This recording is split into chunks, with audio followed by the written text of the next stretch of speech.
Let me bring in blogger to the Nation and Daily Telegraph columnist Tim Blair, live from his country hideout. Good to talk to you again, Tim. This is going to be fascinating now. It's pretty clear that the Liberals are going to oppose this as well. I think they want to wait till after Saturday's by-election to do that. Then you're going to have this thing. We know it's very difficult to get referendums up in this country, but to get one that's opposed by the coalition is going to make it enormously difficult. Although polling says it could be done. And where are the Liberals going to be if they oppose it and it gets up? Well, where would they be if they support it and it gets up? I mean, this is an incredibly tricky situation, a lot more tricky, I think, than Noel Pearson and other advocates such as yourself might allow. And that's fair enough. But I'd say as well that the Liberal position is actually the position of the voice. It's what you're talking about. The Liberal position doesn't stop anyone voting in support of it. They're merely advising, Chris. They are literally doing exactly what the voice is designed to do. No, as I said, doing it from a different perspective. Well, no, at the outset, of course, they've got every right to oppose it. But the point is that they would campaign against it. And if they're out there campaigning against it, it makes a referendum very difficult to get up. But it would be a very politically, it's going to be very dismal, I suppose. Then when it's so partisan, it's going to be very dismal for one side or the other when the result comes out.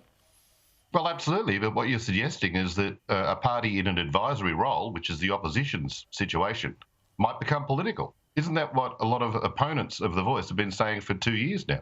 It's a very similar circumstance. Yeah, no, I don't know what they've been saying about anything political, but the point is that, we haven't seen too many like this. I suppose when you go back to 67, you didn't really have a no case. Yeah. But I've thought all along that the Libs might be neutral on this, have a conscience vote or whatever, but it looks like now they're going hard against it, so we'll see where it goes. I want to stay on the Libs now because you've written about their problems today, and I loved it. I want to show, I'm a bit disappointed. You showed that you were watching some ABC coverage on the New South Wales election rather than Sky News, but you highlighted this comment from a bloke I used to work with, Tony Barry, a former Liberal Party strategist. Have a look. So there's clearly some problems for the Liberal Party, and whilst the New South Wales Liberal Party is certainly performing better than the other states, it's difficult to admit you've got an ugly baby. Yeah, it's an ugly baby. Critics would say it's an ugly old man at the moment, but what do you reckon the Liberals need to do here? Well, you and I have both done a lot of television. You certainly much more than me, and I think we can both tell a rehearsed line when we see one. But that doesn't mean, Chris, that the Liberals aren't dealing with an ugly baby scenario. But the thing is, ugly babies aren't necessarily ineffective babies. You can have a very cute kid.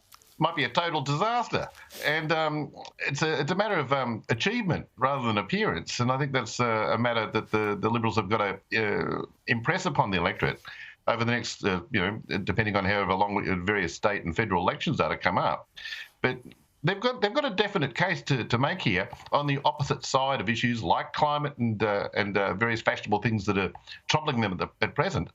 But I think on the right there is a vast landscape of potential votes ready to harvest if the right arguments are made. Well, firstly, I don't think I've ever seen an ugly baby. I just think all babies look like Winston Churchill, and they grow up to either be beautiful or ugly.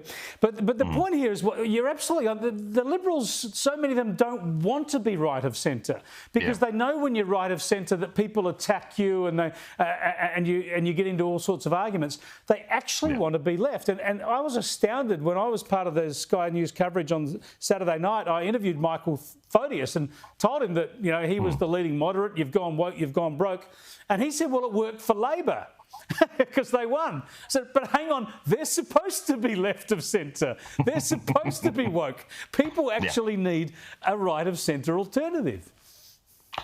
Yeah, absolutely. That was actually fascinating television. I haven't seen a lot of Michael Photius over the years. He doesn't give a huge amount of live interviews. So that was an intriguing piece. You'd expect someone who's very senior in the Liberal Party to have been devastated on Saturday night. He didn't seem so. No, he seemed to be sort of rolling with it, kind of content, and made very calm and dispassionate arguments in favour of his position, which apparently is to lose. Yeah, I don't get it. Just extraordinary, and they seem to think that they're only losing votes on the right, and you go off chasing those numbers of vote. They don't understand that when you stand for nothing in the middle ground, people think, well, I may as well vote for a Teal or I may as well vote for Labor. You know, if you make yourself mushy, you lose votes all over the place, and that's exactly what they've done in just about every state in this country now. I just want to show you a tweet from Simon Holmes à Court, speaking of the Teals. These are the people who want to bring respect and dignity back into politics. He says that the Liberal Party gives us candidates who are climate deniers, anti-vaxxers, misogynists, racists, homophobes and transphobes. And he says the Liberal Party reflects society's worst prejudices. Is that a nicer, kinder, gentler version of politics from Holmes à Court? This is reminding me a lot. It might remind you too of the mood on the left after 2007's election, when Labor had the entire mainland as well as Tasmania. And the attitude then was not exactly one of building bridges, let's say. I remember commentators on the left demanding that, for example, your newspaper, The Australian, sack all of its centre-right commentators because they're not relevant anymore. Let's have a one-party, one-media state, was the argument, because they're terrified of the comebacks. And that's why people like Holmes à Court exaggerate, mischaracterise and misrepresent their opponents. They can't deal with a lot of the arguments. So, you know, the right is evil. They've always been evil. That's their argument they're going to have going forward. And good luck with that. It never holds up. Yeah, it's hateful, and they do want a one-party state. Let me just show you a recent era of Joe Biden just to cheer us all up. This is a bloke in charge of the free world, getting a couple of countries mixed up that you would have thought might have been front of mind for him. I applaud China for stepping up. Excuse me, I applaud Canada. You can tell what I'm thinking. Tell that he's thinking. Tell that he's got no bloody idea. Yeah, well, it's easy to tell the difference. As we saw in recent years with Canada, China's more free.